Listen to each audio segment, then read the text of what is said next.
Bonsoir Bruno Nestor Azero. Bonsoir Jean-Marc Pulvar. Cela fait déjà plus d'1 an que vous êtes, on va dire, en campagne, en pré-campagne sur le Nord. Quelles sont les attentes de cette population du Nord? Je prends par exemple la commune comme Bellefontaine. Alors, les attentes sont nombreuses, puisque avant de venir aux élections, et notamment à la députation, j'ai fait faire ce qu'on appelle l'ABS, l'analyse des besoins sociaux. Et la zone Nord a été identifiée comme étant la zone, on pourrait dire, oubliée ou même punie.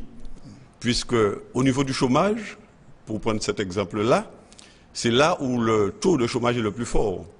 Pour parler, par exemple, de l'éducation, zone d'éducation prioritaire, des dispositifs mis en place par l'État, par l'Académie, par le rectorat, c'est là où les indicateurs sont malheureusement les plus mauvais. S'il faut parler du concept zone d'éducation prioritaire ou ambition réussite, toujours au niveau scolaire, c'est là où nous constatons qu'effectivement qu'il y a beaucoup à faire. Dans quelle commission vous irez siéger à Paris pour l'Assemblée nationale, évidemment, pour défendre tous ces dossiers? Alors, il est évident que j'ai des choix. Ce sera bien sûr la commission finances, si l'occasion m'est donnée. Ce sera également la commission éducation, parce que je crois qu'il est important de penser avant tout à l'homme, de penser à l'humain, puisqu'il faut quand même développer des cerveaux pour pouvoir assurer une relève beaucoup plus intéressante pour demain matin. Donc je crois qu'il y a, en tout cas ce sont des idées qui me traversent l'esprit. Maintenant, c'est lorsqu'on sera au milieu du mur qu'on verra le mur. Parce qu'il est entendu que j'aurai des choix, mais il n'est pas dit que ces choix seront satisfaits. On a vu que Ségolène Royal est candidate à la présidence de l'Assemblée nationale. Est-ce que c'est une bonne candidate, selon vous? Eh bien, c'est une candidate, c'est une socialiste. Je crois qu'elle a prouvé par la réussite de la région qu'elle administre. Est-ce que vous votez pour elle? Bien sûr, je suis en capacité de voter pour Ségolène Royal, pourquoi pas. Vous savez, de toutes les manières, il y a des hommes et des femmes qui sont appelés à des vocations, qui sont appelés à des responsabilités. Maintenant, j'ai presque envie de dire que le bilan se fait après mandat, pas avant.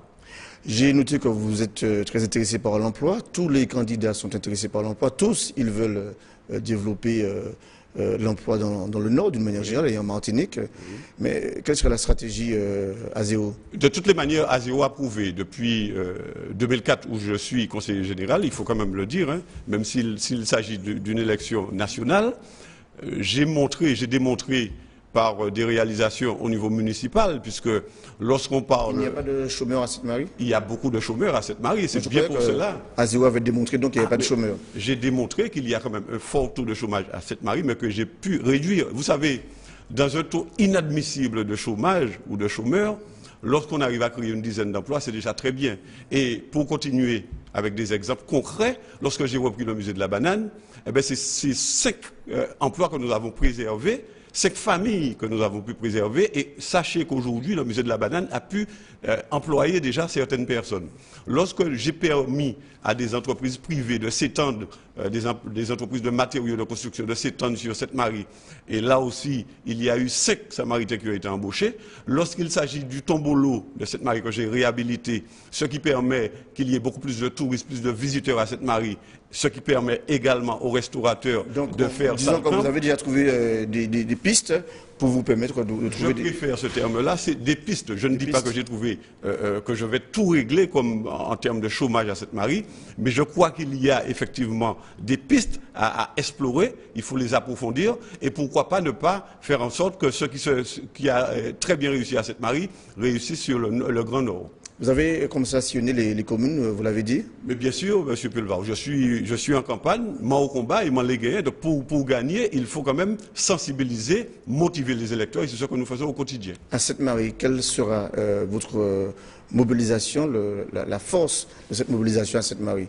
Vous tablez sur environ 9 000 voix à Sainte-Marie. Je l'ai déjà dit. Vous ne laissez rien pour les autres. Je table entre 9 et 12 000 voix à Sainte-Marie, c'est ça. Expliquez-moi le calcul. De toutes les manières, il faut dire qu'au municipal, j'ai... Pour faire 9 000 voix à Sainte-Marie, il faut qu'il y ait 20 000 votants au premier tour. Pas spécialement. Vous savez, M. Pulvar, aux dernières municipales, de toutes les manières, ce sont les bons qui vont tout prendre. Vous savez, M. Pulvar, aux dernières municipales, 7 000 voix, comptabilisées sur le nom de Bruno Nestor Azero et son équipe. Guy Laudino, l'ancien maire de Sainte-Marie, qui était face à moi, 5 000 voix. Donc 7 et 5, 7 et 4, pardon, ou 7 et 5 si vous préférez, pardon, ça fait 12. Donc si nous arrivons à mobiliser, et nous le ferons, à mobiliser les 9 000 voix sur les 12 000, vous pensez très bien que là, ce sera un challenge qui sera en tout cas très intéressant pour la ville de Sainte-Marie, pour les Samaritains, mais on ne va pas se satisfaire de ce chiffre-là, puisqu'il faut qu'on aille chercher les autres beaucoup plus loin. En quelques secondes, quel est le projet de loi sur lequel vous avez déjà commencé à travailler, vous qui vous considérez déjà comme le député du Grand Nord? De toutes les manières, M. Pulvar, il faut ramener de la confiance dans le pays, et il faut ramener de la confiance sur cette zone-là. Je me battrai bec et ongle. Le texte de loi sur lequel vous travaillez? Je me battrai bec et ongle pour absolument, mais absolument accompagner le développement économique sur ce bout de territoire. Merci. Bonne soirée. Merci, Jean-Marc Pulvar.